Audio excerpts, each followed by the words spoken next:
నమస్తే. మనం సోమాజిగూడ ప్రెస్ క్లబ్లో ఉన్నాము. కవిత మల్లన్న ఇష్యూపై మనతో మాట్లాడడానికి పాషం యాదగిరి గారు ఉన్నారు. ఒకసారి మాట్లాడదాం. నమస్తేనే. నమస్తే. ఈ ఇష్యూని ఎలా చూస్తారా మీరు? ఇప్పుడు తీర్మానం వలన తప్పు మాట్లాడి అనుకుందాం, ఈ కేసు పెట్టు. అది చట్టవిరుద్ధమైన పని కనుక అయితే కేసు పెట్టు, defamation case. Law of liable అని ఉంది, లైబలస్ రైట్, స్లాండర్ కేసు ఉంది. ఆ కేసులు పెట్టవచ్చు నువ్వు. లేదా నువ్వు కమిషన్కి అప్లై చేయి, పోలీస్ కమిషన్ కంప్లైంట్ ఇయ్యి. అవన్నీ చేయకుండా దాడి చేయడం అనేది చట్టాన్ని నీ చేతులకు నువ్వు తీసుకున్నట్టు. తీర్మానం చెప్పింది తప్పే కావచ్చు, సామెత అయితే ఉన్నది, అది నుడికారం ఉంది. నుడికారం చెప్పేటప్పుడు జర్నలిస్ట్ కూడా జాగ్రత్తగా చెప్పాలి, ఎందుకంటే ఇతరులకు ఆపాదించవచ్చు దాన్ని. అందుకని మనం ఏమనుకుంటున్నామో ఎదుటి వాళ్ళకి అదే అర్థమయ్యేటట్టు ఉండాలి. ఎదుటి వాళ్ళకు కానీ జనానికి కానీ వేరే అర్థాలు వచ్చే మాట్లాడవద్దు. వేరు వేరే ఒకరొకరు ఒక రకంగా. ఉదాహరణకు స్పిరిట్ ఉందనుకోండి, స్పిరిట్ అంటే మందు తాగుడు, వైన్, లిక్కర్ అని అర్థం. స్పిరిట్ అంటే ఉత్సాహం అని అర్థం. స్పిరిట్ అంటే దయ్యం అని కూడా అర్థం. స్పిరిట్ అంటే దేవుడు అని కూడా, ఆధ్యాత్మికం, స్పిరిచువల్ అంటే. ఇన్ని అర్థాలు వస్తాయి. మనం ఏమనుకుంటున్నామో ఎదుటి వాళ్ళకి అదే అర్థమయ్యేటట్టు చెప్పాలి. ఇప్పుడు ఎదుటి వాళ్ళకి తెలుగు రాదు, వాళ్ళకి హిందీ వస్తుంది, హిందీలో మాట్లాడతాం కదా, అంటే వాళ్ళకి అర్థమయ్యే భాష మాట్లాడతాం. సో జనమందరికి ఏది స్ఫురించాలని అదే చెప్పాలి. చెయ్యి అంటే హ్యాండ్ అని అర్థమవుతుంది, ఓ పని చెయ్యి అనే అర్థం కూడా అవుతుంది. సో చెప్పేటప్పుడు మనం జాగ్రత్తగా చెప్పాలి. అది జర్నలిస్ట్ చేయడం కూడా తప్పే. అది కానీ దాడి చేసాక నీకు ఎట్లుంది? నువ్వు తీసుకొచ్చి దాడి చేసి ఆఫీసును ధ్వంసం చేసి, ఇంతకుముందు మీరు ఏం చేసినా చూసినాం కదా, మహా టీవీ వాళ్ళు ఏదైనా చెప్పిండొచ్చు, మహా టీవీ ఎట్లా ధ్వంసం చేస్తావు నువ్వు? ఇట్లా మీడియా మీద దాడి చేస్తుంటే తప్పవుతుంది. ఏబిఎన్ రాధాకృష్ణ ఎందుకన్నాడు, మా మీద దాడి చేస్తారా చూద్దామన్నాడు. సో అది కూడా తప్పే కదా, అంటే బెదిరిస్తున్నా అన్నట్టు. దాడి చేయడం తప్పు. అది చరిత్ర ఉంది. బీఆర్ఎస్కు మీడియాను నోరు నొక్కే అలా చరిత్ర ఉంది. మనం చూసినాం. ఇదే తీర్మానం తీసుకుపోయి ఎడబెట్టి ఎంత ఏడిపించిరి. అప్పుడు ఏమన్నా ఉన్నదన్నట్టే చెప్పిండు కదా, అప్పుడైతే ఎవరిని తిట్టలే. ఇప్పుడు కూడా తిట్టిందేం కాదు, తిట్టు కాదు అది. తెలంగాణలో సామెత చెప్పిండు, మంచము కంచము అంటే ఆయన వివరించే ప్రయత్నం కూడా చేసిండు. అర్థమైందంటే బియ్యం పొత్తు కయ్యం పొత్తు అంటారు. బియ్యం ఉండాలి కదా, మీకు బియ్యం దగ్గర కానీ పొయ్యి దగ్గర కానీ మీకు మాకేం పొత్తుంది అంటారు. బియ్యం అంటే ఇచ్చిపుచ్చుకోమని అర్థం, మంచం అంటే కూడా ఇచ్చిపుచ్చుకోమని అర్థం. అది అంత వేరే అర్థమేం లేదు దానికి. కానీ వేరే అర్థం తీయొచ్చు, వాళ్ళు సాగదీస్తారు. అందుకని అట్లా తీయొద్దు. ఎందుకంటే తెలంగాణ భాష ఆంధ్రులకు అర్థం కాదు, ఆంధ్రులకు తెలంగాణకు అర్థం కాదు. ఉన్నాయి కదా, చాలా సామెతలు ఉన్నాయి, తెలియదు. అందుకని ఏంటంటే వాళ్ళు కావాలని పంచాయతీ పెడుతున్నారు. దీని కేసీఆరే ఉంటుంటాడు. ఎందుకంటే తీర్మానం వాళ్ళని అరెస్ట్ చేసింది కేసీఆర్ కదా, అట్లనే గంజిరఘును అరెస్ట్ చేయించింది అదే కదా. ఆయన రోడ్డు మీద కొంటుంటే ఆయన ఏం తప్పేం చేయలే, విమర్శలు పెట్టిండు. అవును, నువ్వు ఏందా 5 ఏళ్ళు ఎందుకు వస్తలేవు సెక్రటరియట్కు, 5 ఏళ్ళు నువ్వు కాన్స్టిట్యున్సీకి ఎందుకు పోలేదు, పార్లమెంటుకు ఎందుకు పోలేదు అన్నాడు. అది తీర్మానం అన్నాడు, గంజిరఘు కూడా అన్నాడు. అంటే నువ్వు కేసు పెడతావా, కొడతావా, జైల్లో పెడతావు? కేసు పెట్టు, నువ్వు ప్రభుత్వం నీ చేతిలో ఉంది కదా, కేసు పెట్టు. ఎందుకు పెట్టలే నువ్వు? అందుకని ఏంటంటే మనం మొదటి నుంచి కోరుతుంది ఇట్లాంటి వాళ్ళ కోసమే ఓ మీడియా కమిషన్ పెట్టాలి కేంద్ర ప్రభుత్వం. ప్రెస్ కౌన్సిల్ ఆఫ్ ఇండియా ఉంది, అంటే మీడియా కౌన్సిల్ ఆఫ్ ఇండియా కూడా ఉండాలి. ప్రెస్లో వస్తే కంప్లైంట్ చేయొచ్చు, నువ్వు పెట్టి అట్లా. మనకు మీద కూడా దాడి జరిగితే మనం కూడా కంప్లైంట్ చేసేటట్టు, జర్నలిస్టులు కూడా కంప్లైంట్ చేసేటట్టు ఉండాలి. ఏది ఏమైనా బీఆర్ఎస్కు ఏది మాట్లాడే హక్కు లేదు. జనాన్ని తాగించి తందనాలాడి ఎన్ని దొంగ పనులు చేశారు. మీరు అమ్మాయిని గౌరవించారా? ఆమె చెప్తుంది కదా, సినిమా యాక్టర్స్ 2-3 చెప్తున్నారు, దానికి సమాధానం చెప్పు నువ్వు. మీ అన్న గురించే కదా వాళ్ళు మాట్లాడుతుంది, మరి నీకేం హక్కు ఉంది మళ్ళీ అనేది? వాళ్ళైతే జీవితాలను నాశనం చేశారని చెప్తున్నారు వాళ్ళు ఏకంగా. మరి అన్ని దొంగ పనులు పెట్టుకొని మీరు ఇతరుల గురించి ఎట్లా మాట్లాడతారు మీరు? అది సామెతం చెప్పినందుకు చెప్తారా మీరు? అది కూడా తప్పే. సో తీర్మానం మాట్లాడిన దాంట్లో నిజానికి తప్పేం లేదు. దాంట్లో ఒక్కటే ఏంటంటే వేరే అర్థం స్ఫురించినట్టు మాట్లాడవద్దు. జర్నలిస్ట్ జాగ్రత్తగా మాట్లాడాలి, అమ్మాయి విషయంలో ఇంకా జాగ్రత్త మాట్లాడాలి. కానీ ఈమెకు కానీ, ఈమె పార్టీకి కానీ, ఇలా సంస్థకు కానీ, కుటుంబానికి కానీ ఇతరుల మీద తప్పులు బట్టి హక్కే లేదు. నైతిక హక్కు అసలే లేదు. వీళ్ళకు నైతికత లేని వాళ్ళు పార్టీ ఇది, దొంగల పార్టీ. ఇక్కడ వడ్డెందుకు వాడాల్సి వచ్చిందంటే బీసీ ఉద్యమం చేసింది బీసీలు చేయాలి, మేము చేయాలి, నీకేం సంబంధం అమ్మా, నువ్వు ఎందుకు సంతోషంగా డ్యాన్సులు చేస్తున్నావు అని చెప్పేసి ఆ పద్ధతులు చెప్పే విధానం చేసిండు. అంతే కరెక్ట్ కదా. నువ్వు బీసీ అంటే ఏం చేయాలి? నువ్వేం చేయాలి? ఫస్ట్ మీరు కానీ మీ పార్టీ కానీ ఏమైనా గీత కార్మికుడు చచ్చిపోతే చెట్టు మీకు వెళ్ళబడి చచ్చిపోయింది, పోయిన రేపడనాడికి పోలే. అట్లే కురుమోళ్ళు గొల్లలే ఆస్తులని లాగేసుకున్నారు. మీ పార్టీ లాక్కుంది, ఫెడరేషన్ పెట్టినరు, మొత్తం మింగేసారు, ఇంకా పైసలు వేయలే. మరి వాళ్ళ దగ్గర పోయి నువ్వు ఓదార్చినవా? ఓదార్చలే కదా. చేనేత కార్మికులు ఆత్మహత్యలు మీ వల్లనే చేసుకున్నారు, పోయి ఓదార్చినవా? రైతులు బీసీలు కాదు, వాళ్ళు శూద్రులే, రైతులు కూడా శూద్రులే, కమ్మ వలమ రెడ్డి కూడా శూద్రులే. రైతులు ఆత్మహత్యలు చేసుకున్నారు, ఓ రెడ్డి ఆత్మహత్య చేసుకుని పోయి ఓదార్చిన వాళ్ళను. నీకేం సానుభూతి ఉంది? ఎవరి మీద? నీకు జనం మీదే సానుభూతి లేదు. ఎంతమంది తాగి చచ్చిపోయారు కదా, మీ అయ్య పెట్టిన పాలసీల వల్ల రోజు cirrhosis of liver, carcinoma of liver, cancer వచ్చి ఆసుపత్రిలో పాలవుతారు కదా. మరి వాళ్ళ దగ్గరికి వాళ్ళంతా బీసీలే కదా, ఎందుకు పోలేదు నువ్వు? ఎక్కడన్నా బీసీలు ఎందుకు లిప్ సింపతి ఎందుకు? మీరు నోటి మాటగా సానుభూతి కాదు కావాల్సింది, చేతలు చూపించాలి. అన్ని దొంగ మాటలు ఊరికి నటించి ఇప్పుడు తీన్మార్ మల్లన్న చెప్పింది మంచా చెడా వేరే విషయం, అది నువ్వు చెప్పేది మాత్రం నిజం కాదు, అబద్ధమే చెప్తున్నావు. అందుకని చిన్నదానికి దీనివల్ల పరువు పోగొట్టుకుంటారు వీళ్ళు, ఇదే చేస్తారన్నట్టు. వీళ్ళు మీరే చెప్పాలని చూసినారు, చెప్పదూసిందంటే మా జోలికి వస్తే మూతి పని రాలగొడతామని చెప్పారు. మా పేరు ఉచ్చరించినా మూతి పని రాలగొడతాం, నీ ఆఫీస్ ధ్వంసం చేస్తామని హెచ్చరిక చేయాలనుకోరు. దీని వెనుక కేసీఆర్, కేటీఆర్ కూడా ఉంటారు. వీళ్ళు ముగ్గురు నాటకాలు చేస్తున్నారు, ఒకరికొకరు పడనట్టు. కానీ అందరికి పడితే అందరు కలిసే ఉన్నారు. కేసీఆర్, కేటీఆర్, కవిత లోపల అంతా కలిసే ఉన్నారు, అంతా కలుసుకొని చేస్తున్నారు. ఎందుకంటే ఆమె లిక్కర్ కేసులో ఉంది కదా, లిక్కర్ కేసులో ఉన్నది కాబట్టి తప్పించుకోవడానికి మాకు సంబంధం లేదు సంబంధం నటిస్తున్నారు. ఎందుకంటే నీకు కూడా దీని వెనక అంటారు కదా, అందుకని చెల్లెను అట్లా ఆయన మాట్లాడినప్పుడు స్పందించాలి కదా కొంచెం. అది లోపల స్పందిస్తాడు, బయట స్పందించాడు. బయట వేరే అర్థాలు వస్తాయి కదా, ఆయనకు స్పందన ఎందుకు ఉంటుంది. అంటే కేసీఆర్ కూడా ఉంటుంది, మత్తులో ఉన్నప్పుడు కాదు, 2-3 రోజులు అయితే మత్తు దిగుతుంది. మత్తు దిగినాక అప్పుడు ఖండిస్తారు ఆయన. అంత మత్తులు ఉన్నాడు కదా ఆయన మత్తులో ఉండి ఈయన పార్టీ నుంచి కూడా ఒక్కరు కూడా మాట్లాడతలేరు. ఆమె బీఆర్ఎస్ పార్టీలో ఉంది కదా, అంటే ఆమెను పట్టుకుంటే పార్టీకి అంటుకుంటుంది కదా. లిక్కర్ స్కామ్ ఉంది, లిక్కర్ స్కామ్ మొత్తం పార్టీకి అంటుకుంటుంది. అందుకని జాగ్రత్త, నోరు మూపిస్తారు, మీరు మాట్లాడొద్దు మేము చూసుకుంటామని చెప్తారు. అందుకని లిక్కర్ స్కామ్ ఉన్నది కాబట్టి మాట్లాడతలేరు, జాగ్రత్తగా ఉన్నది. దానికి ఎవరో ప్రశాంత్ కిషోర్ లాంటి కిరాయి కోటిగాలు సలహాలు ఇస్తారు, నువ్వు ఇట్లా మాట్లాడొద్దు అని. అందుకని జాగ్రత్తగా ఉంటుంది, సెన్సార్షిప్ పెట్టుకుంటారు. కానీ మనసులో ఉన్నది అది బయటకు వస్తుంది ఎప్పుడో ఒకసారి. ఏది ఏమైనా మొత్తం తెలంగాణ సమాజం అంతా ఖండిస్తున్నది, బీసీలు అంతా ఖండిస్తున్నారు. నువ్వు పరువు పోగొట్టున్నావు, ఇప్పుడు నీకు అర్హత లేదు అని రేపు మీటింగ్లు పెడతారు. ఇప్పుడు ప్రెస్ క్లబ్లో పెట్టి 2 మీటింగ్లు అవుతున్నాయి, నీకు అర్హత లేదని చెప్తారు, బీసీల గురించి అర్హత లేదని. నిజమే, ఆమెనే ఆత్మహత్య చేసుకుంది, రాజకీయాల హత్యలు ఉన్నాయి, ఆత్మహత్యలే. అర్హత లేని దానికి సరే ఎవరైనా మాట్లాడవచ్చు, సంఘాలుగా కేసీఆర్ కూతురుగా మాట్లాడవచ్చు, బీసీలకు చేయొచ్చు కామన్. కాకపోతే 10 సంవత్సరాల నుంచి ఎందుకు మాట్లాడలే అనే క్వశ్చన్ వస్తుంది. అదే కదా, అధికారం ఉన్నప్పుడు ఏం చేసినావు నువ్వు? ఎవరికి ఇచ్చినావు టికెట్లు? అగ్రవర్ణాలకే కదా, నువ్వు కూడా ఇచ్చింది రెడ్లకే. ఇప్పుడు రేవంత్ రెడ్డి రెడ్లకి ఇస్తున్నాడని చెప్తున్నావు, ఓకే, మరి నువ్వెవరికి ఇచ్చినావు? రెడ్లకి. ఎందుకంటే పైసలు ఉన్నాయి, పైసలు తీసుకొని ఇచ్చారు, అందరు దొంగలకే ఇచ్చారు. నీ కులం తక్కువ, సంఖ్య తక్కువ, 0.4% కాబట్టి నువ్వు కులానికి ఇచ్చుకోలేవు. కానీ బయట అందరికీ అగ్రవర్ణాలకు ఇచ్చినావు కదా.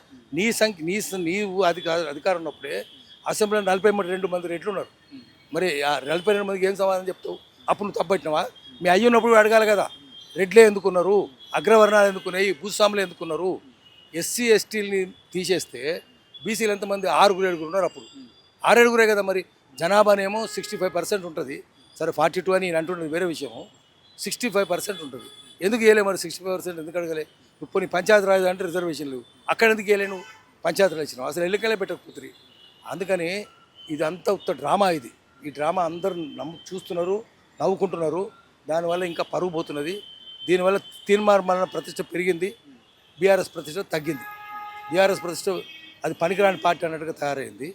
అందుకని ఏదేమైనా సరే మీడియా ఆఫీస్ మీద దాడి చేయడం తప్పు. నువ్వు వచ్చి హైదరాబాద్ ప్రెస్ క్లబ్ మీటింగ్లో పెట్టు, ఇది అనొచ్చినా జర్నలిస్ట్ అని అడుగు, లేదా ప్రెస్ కౌన్సిల్కి పో, లేకపోతే పోలీస్ కమిషన్ ఆఫీస్కి పో, అక్కడ కేసు పెట్టు, లీగల్కి ఫైట్ చేయి. అంతేగాని ఇల్లీగల్గా పని ఎట్లా చేస్తావు? ఇల్లీగల్గా చేసినందువల్ల వీళ్ళు ఇంతేలే, ఈ దొంగల పార్టీ ఇది అన్నట్టుగా తయారైంది. అందుకని పరిపాటిగా ఒక కల్చరే తయారైంది. కనీసం ఏది ప్రశ్నిస్తే ఏదైనా మాట్లాడితే అది ఇప్పుడు మహా న్యూస్ మీద కావచ్చు, ఏబిఎన్ మీద కావచ్చు, ఇప్పుడు క్యూ న్యూస్ మీద కావచ్చు, అంటే మీడియా ఛానళ్ళ మీద దాడి చేసుడు, భయపెట్టుడు, అంటే ఎందుకు ఈ లాండ్ ఆర్డర్ కంట్రోల్ లేకపోయింది తెలంగాణలో? అప్పటి నుంచి చెప్పండి, రజాకారులు కదా వీళ్ళు. నిజామేమో తాగి తిన్నాడు పండుకున్నాడు, ఏమైనా పని చేసిండా? ఈ కేసీఆర్ కూడా అంతే, తిన్నాడు తాగిండు పండుకున్నాడు. 10 ఏళ్ళు ఎంపీగా ఉండి ఒక్కరోజు మహబూబ్నగర్ పోలే, ఒక్కరోజు కరీంనగర్ పోలే ఎంపీగా. ముఖ్యమంత్రిగా 10 ఏళ్ళు ఉండి ఒక్కరోజు సెక్రటరీ పోలే, ఒక్కరోజు అసెంబ్లీకి పోలే. డ్రామా చేసిండు, వచ్చిండు, మీడియాతో కూడా మాట్లాడలే. తాగిండు తిన్నాడు, ఫామ్ హౌస్లో పండుకున్నాడు. ఇప్పుడు అదే చేస్తున్నారు. మేము ఏమైనా చేస్తాం, తెలంగాణ వాళ్ళది గట్టిగా ఉండాలి కదా. వాడు లూటీ చేస్తున్నాడు, లాఠీ లేపాలి కదా. ఇప్పుడు తెలంగాణ సమాజం మేల్కుంటున్నది, బీసీలు కూడా మేల్కుంటున్నారు. ఇప్పుడు మున్నూరు కాపులు మీటింగ్ పెట్టారు, అంటున్నారు, అయిపోయింది కదా. మున్నూరు కాపులతో రెడ్లు కూడా వస్తారు, రెడ్లు పెద్ద తేడా లేదు, వాళ్ళు వస్తారు. అట్నే బీసీలు అందరూ ముదిరాయిలు వస్తారు, ముదిరాయిలు అప్పుడే మీటింగ్ పెడుతున్నారు, కుర్మోలు వస్తున్నారు, అందరూ సంఘీభావం చెప్తున్నారు ఇప్పుడు. సో దానివల్ల ఏమైందంటే నువ్వు జీరో అయిపోతావు. దీనివల్ల మల్లన్న తీన్మార్ మల్లన్న హీరో అవుతాడు, ఈమె జీరో అవుతుంది, టీఆర్ఎస్ మొత్తం జీరో అవుతుంది, తీన్మార్ మల్లన్న హీరో అవుతాడు. ఇప్పుడు బీసీలంతా ఐక్యమైతే ఎక్కడుంటావు నువ్వు? ఎక్కడ ఉండవు. కాంగ్రెస్ ఉండదు, బీఆర్ఎస్ ఉండదు, ఈ రెండింటి అడ్రస్సే ఉండదు. అందుకని రెచ్చగొట్టాలని కూడా చేసి ఉండొచ్చును. దీంట్లో ఉద్దేశం కూడా ఏంటంటే మళ్ళీ రెచ్చగొట్టి లేపుదామని కూడా ఉండొచ్చును. అది పాజిటివ్ కూడా అయి ఉంటుంది, నెగిటివ్ అయి ఉంటుంది. ఏదైనా జనం చూస్తున్నారు, జనం నిర్ణయాలు తీసుకుంటారు. బీసీలు అంతా ఏకమవుతున్నారు. బీసీలు జేఏసీలు ఇప్పుడే పుట్టుకొచ్చినాయి. అంటే బీసీ ఉద్యమం వస్తే వీళ్ళ పార్టీగా పునాదులు కదిలిపోతాయి అని ఆ ఉద్దేశం కూడా ఉండొచ్చు ఈ దాడికి వెనుక. ఉండొచ్చును, అది కూడా ఉండొచ్చు. ఎందుకంటే మేము బీసీ పోతే, ఎందుకంటే బీసీలు ఏకమైతే బీసీలలో ఎక్కువ మంది దళితులు ఉన్నారు, బీసీలు ఉన్నారు, పేదోళ్ళు ఉన్నారు. మళ్ళీ బహుజన సమాజ్ పార్టీ లాంటి వస్తుంది. ఎస్సీలు, ఎస్టీలు, బీసీలు, మైనార్టీలు వస్తుంది. నువ్వు ఏమైనా చేసినావు? ఎస్సీలను ఎంత దరిద్రంగా వాడుకున్నావు, వాళ్ళని ఎంత ఘోరంగా హింసించినావు తెలుసు. ఎస్టీలను పోడు పేరుతో అన్ని తరిమేసారు కదా, వీళ్ళు ఉంచారు. వీళ్ళు బీఆర్ఎస్ గవర్నమెంట్ అందరూ ఇప్పుడు వీళ్ళు కూడా తరుముతుండొచ్చు, కానీ వాళ్ళ గోసబుచ్చుకుంది. చెంచులను, గోండులను, కోయల్ని ఎన్ని ఉద్యమాలు జరిగినాయి బతకనిచ్చారు. అమీర్ చెంచులు, గోండులు, కోయల్ని పోడు పేరుతో తరిమేస్తారు. అట్లనే బీసీలను ఎట్లా చేసారు? బీసీలను కూడా అంతే. వాళ్ళ మనుషులాగా చూసినరా? లేదు. అగ్రవర్ణాల పేదల మనుషులు లెక్క చూసినరా? అసలు ఇప్పుడు ఒక బ్రాహ్మణు, ఒక కమ్మ, ఒక రెడ్డి, కోమటి, వాళ్ళు పైసలు లేకపోతే వాళ్ళు పురుగులు లెక్కనే చూసినారు. మీరు టికెట్ ఇచ్చారు ఎవరికన్నా? బీసీలకి వెళ్ళే పోనీ అగ్రవర్ణాల పేదలకు ఇచ్చినరా? ఇయ్యనేలే. 100 కోట్లు అన్ని పార్టీలు అంతే, ఈ పార్టీ అనే కాదు. 100 కోట్లు తీసుకుని లోక్సభ సీట్లు, 50 కోట్లు తీసుకుని అసెంబ్లీ సీట్లు, అన్ని పార్టీలు టికెట్లు అమ్ముకుంటున్నాయి కదా. మీరు కూడా అంతే అమ్ముకున్నారు. కాంగ్రెస్ అమ్ముకుంటుండొచ్చు, బీఆర్ఎస్ అమ్ముకుంటుంది, బీజేపీ అమ్ముకుంటుంది, అందరూ అమ్ముకుంటారు. ఈరోజు జాగ్రత్తగా ఎందుకు ఉండాలంటే బీసీ ఉద్యమం ఎట్లయింది ఇప్పుడు మనం చూస్తున్నాం. కాంగ్రెస్ పార్టీలో సురేఖ గట్టిగా ఎదుర్కొంటా, సురేఖ, కొండ మురళి గట్టిగా తెలుసు. కాంగ్రెస్ పార్టీకి ఓష్ వచ్చింది. ఓష్ వచ్చి సోయలబడి అయ్యో సర్దుబాటు చేస్తున్నాడు రేవంత్ రెడ్డి. అట్నే బీజేపీలో కూడా అదే పరిస్థితి వచ్చింది. రాజాసింగ్ గట్టిగా అనేసరికి అవును మీరేమైంది, కిషన్ రెడ్డి ఏంది, రాజాసింగ్ ఏంది, అదొకటి తయారైంది. మళ్ళీ ఇప్పుడు బీఆర్ఎస్లో కూడా అదే అవుతుంది, అన్ని పార్టీలు ఇదే అవుతుంది. కాబట్టి నువ్వు నీ గోతి నువ్వే తీసుకుంటున్నావు, నీ పార్టీకి సున్నా నువ్వే చుడుతున్నావు. నీకు మరి మీ అయ్య మీద కోపం ఉందా లేదా ప్రేమ ఉందా? నువ్వు అయ్యతో కలిసి ఉన్నావా, నిజంగానే పోట్లాడుతున్నావా? అది వాళ్ళు తెలుసుకోవాలి. బీసీ ఉద్యమం బలంగా మారితే బీఆర్ఎస్కు ప్రమాదం ఉంది తెలంగాణ అనే ఉద్దేశం బలంగా వినిపిస్తుంది. అందరు కలిసి ఆ విషయాలు అందరు కలిసే ఉన్నారు.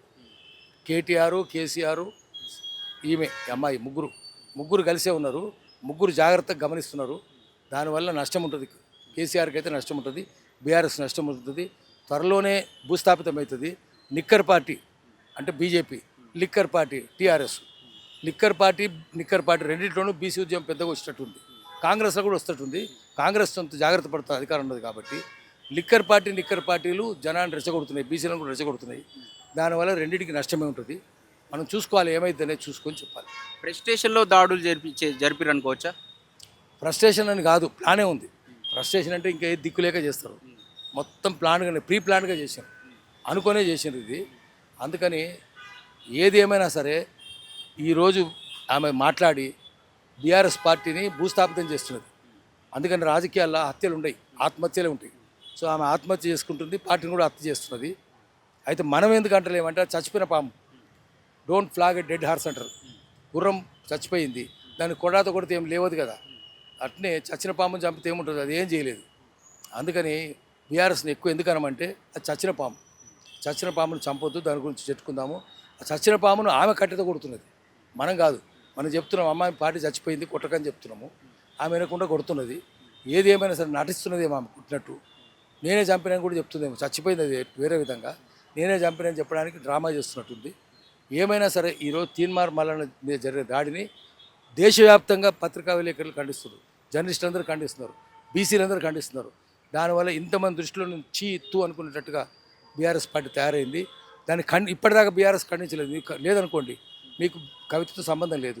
కేటీఆర్ ఎందుకు ఖండించలేదు, కేసీఆర్ ఎందుకు ఖండించలేదు, తప్పని చెప్పాలి కదా, పబ్లిక్గా చెప్పాలి కదా. ఖండించలేదు అంటే వాళ్ళకు పరోక్షంగా మద్దతున్నట్టు లెక్క. Silence is connivance. మౌనంగా ఉన్నావంటే నువ్వు కవితతో కుమ్మక్కైనవు, లేదా కవితకు సైగ చేసి దాడి చేయమని చెప్పినవని అర్థం. అందుకనే ఈరోజు జర్నలిస్టులు అందరూ ఏకం కావాలి. ఇంకొకరి మీద కూడా జరుగుతుంది రేపు ఇట్లాంటి దాడి, రేపు రఘు మీద కూడా జరగవచ్చు. ఇంకా సోషల్ మీడియాలు చాలా ఉన్నాయి కదా, కాలేజ్ దాని మీద కూడా జరగవచ్చు. మొత్తం సోషల్ మీడియాను ఉతికి పారేసారు కదా. ఎందుకు సోషల్ మీడియాను చేశారంటే మీది అన్సోషల్ పార్టీ, మీ లీడర్లు అందరూ అన్సోషల్ లీడర్స్, జర్నలిస్టులు సోషల్.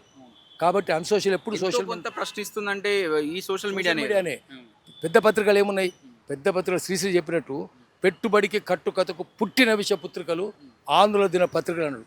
పత్రికలు గోరంతలు కొండంతలు చేస్తాయి, కొండలు దాచేస్తాయి అన్నాడు. ఆ పత్రికలు ఎప్పటి నుంచి అట్నే చేస్తాయి. అదేవిధంగా చలపతిరావు ఏమన్నాడు? Freedom of press is freedom of owner of printing machines, అత్యంతరాజ్ మనది. నో బడి రైట్స్ ఎడిటోరియల్స్, ఏ సంపాదకుడు సొంత అభిప్రాయాలు రాయడు. ఎవరీబడి రైట్స్ ప్రొప్రైటోరియల్స్ అన్నాడు. ఆ ప్రొప్రైటర్స్ అంతా ఎవరంటే టెక్స్టైల్ మిల్, జూట్ మిల్ యజమానులని ఆయన అన్నాడు. ఇంకో మాట ఏమన్నాడు, పత్రికలు సమాజంలో జరిగే అన్యాయాలు చూడాలి, రాయాలి, కానీ అన్యాయాలు రాస్తలేవు. Journalism which should have been great stain and heart, సమాజంలో జరిగే అన్యాయాలతోటి చూస్తే అది హృదయభారంగా ఉండాలి కానీ great stain and heart has become great stain and liver అన్నాడు. లివర్కి భారమైంది అంటే కాలేయానికంటే మందు కొట్టడమే. అంటే ప్రొపరేటర్లు అంతా అదే పని చేస్తారు, అందరూ అదే పని చేస్తారు. కాబట్టి అది మొత్తం నాశనం అయిపోయినప్పుడు సోషల్ మీడియానే సమాజం సొసైటీని పట్టించుకుంటుంది. ఈ అన్సోషల్ మీడియా మెయిన్ స్ట్రీమ్ అనేది అది గటర్ స్ట్రీమ్. గటర్ అంటే మురికి కాలువది. మెయిన్ ప్రధాన స్రవంతి అనేది ప్రధాన మురికి స్రవంతిలో భాగమైంది, అది పోయింది. ఈరోజు సోషల్ మీడియా ఒకటే ఉన్నది, ప్రజల నాడికి అదే ఉంది. ఊరూరికి ఎన్ని ఉన్నాయి, ప్రతి కులానికి 20-30 ఉన్నాయి. వడ్రోలే 100 దాకా ఉన్నాయి, కమ్మరోలే ఎట్లున్నాయి, కుమ్మరోలే ఎట్లున్నాయి, కుర్మోలే ఉన్నాయి. ఎన్ని ఛానళ్ళు ఉన్నాయి ఒకరి దానికి, అన్ని కులాలకు ఉన్నాయి. అది సోషల్ మీడియా, మీది అన్సోషల్ మీడియా. ఒకటే ఒక మనిషే సోషల్ మీడియాగా మారిపోతాడు. ఇంకా ఎవరికి వాళ్ళు సోషల్ మీడియా, సెల్ ఫోనే కదా. సెల్ ఫోన్ చూసి రాజకీయ నాయకులు భయపడుతున్నారు. ఎందుకంటే అది AK-47 అయింది, షూట్ చేస్తుంది సెల్ ఫోన్ తోటి. AK-47 షూట్ చేస్తుంది కదా, షూట్ చేస్తుంది, అప్లోడ్ చేస్తుంది, అయిపోయి మీ ఇజ్జత్ అంతా పోతుంది. ఎక్కడెక్కడ ఏ ఎమ్మెల్యే ఏం దొంగ పనులు చేసిండు, ఏ ఎంపీ ఏం దొంగ పనులు చేసిండు, ఏ రాజకీయ నాయుడు ఏ లఫంగ పనులు చేస్తుండు, దొంగలు లంగలు లఫంగలే కదా వాళ్ళంతా. ఏ IAS వాడు ఏం చేస్తుండు, ఏ IPS వాడు ఏం చేస్తున్నాడు, ఎవడేం చేస్తున్నాడు మొత్తం వస్తుంది. సీతక్క ఏం చేస్తుంది, సీతక్క దగ్గర ఎవడో ఉన్నాడు, వాడికి ప్రమోషన్ 70 ఏళ్ళలోనికి ఇచ్చిన ప్రమోషన్, వాడు అందరిని నేర్పిస్తూ ఉన్నాడు. ఎవడో వాడి పేరు కూడా లేదు, మీ ఛానల్లోనే వచ్చింది అంతా. ఈ దొంగలను 70 ఏళ్ళు దాటిని ఎందుకు పెట్టుకుంటున్నారు, పేదోళ్ళని ఎందుకు ఏడిపిస్తున్నారు? అందుకని సోషల్ మీడియా చూస్తున్నది కాబట్టి పత్రికలకు వ్యతిరేకంగా ఉండొచ్చును. కానీ రాజకీయ పార్టీలు కూడా వాళ్ళే కదా, రాజకీయ పార్టీలు పెద్దవి ఉన్నాయి. ప్రధాన స్రవంతి అనేది రాజకీయ పార్టీలు. ఇది TRS కొనున్నాయి, కాంగ్రెస్ కొనున్నాయి, BJP కొనున్నాయి, తెలుగుదేశం కొనున్నాయి. అవన్నీ రాజకీయ పార్టీలే. మెయిన్ స్ట్రీమ్ అనేది అంతా రాజకీయ పార్టీల ఛానళ్ళు, రాజకీయ పార్టీల పత్రికలు. సోషల్ మీడియానే స్వతంత్రంగా ఉండదు, అంతే కదా. కాబట్టి స్వతంత్రంగా ఉన్నదాన్ని గొంతు నొక్కేయాలని చూస్తున్నారు. దానివల్ల మీరు అవమానాల పాలవుతారు. అది ఎంత తొందరగా గ్రహిస్తే అంత మంచిది. ఇది మనతో పాటు పాషం యాదగిరి చెప్తున్నటువంటి పరిస్థితి. కెమెరాన్ పాషతో అక్షిత్, హైదరాబాద్.